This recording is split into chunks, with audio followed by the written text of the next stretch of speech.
Sementara itu, kondisi di pengungsian jadi tantangan tersendiri bagi pengungsi Gunung Agung, terutama penyandang disabilitas.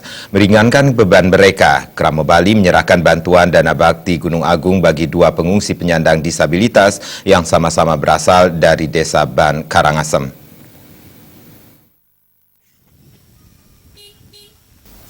Siapapun yang melihat kondisi Wayan Tunas mungkin merasa terenyuh. Warga Desa Ban ini menderita lumpuh. Menurut pengakuan Wayan Tunas, dirinya lumpuh karena mengalami kecelakaan lalu lintas saat mengendarai sepeda motor. Kecelakaan tersebut juga mengambil nyawa anak sulungnya. Wayan Tunas yang hidup dalam berbagai keterbatasan membuatnya tidak mampu mencari pelayanan kesehatan untuk menyembuhkan luka pasca kecelakaan. Dampaknya salah satu kakinya berukuran lebih besar daripada kakinya yang lain. Kini di pengungsian, ia hanya bersama anak bungsunya. Niki tiang ulung tiang niki dawag tiang dados adat di kering pucang. Niki tiang antar rapat di kubu pada tiang yang andeng.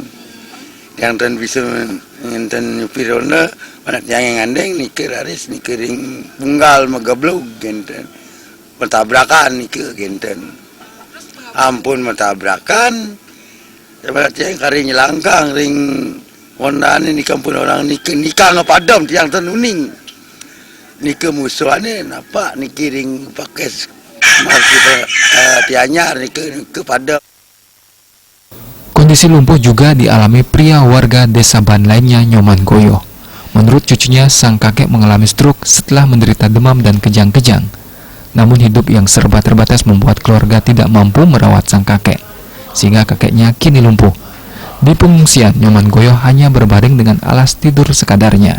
Di pengungsian, Nyoman Goyo bersama anak, cucu, dan cicitnya. Keluarga kedua penyandang disabilitas itu mengucapkan terima kasih atas bantuan dana bakti Gunung Agung.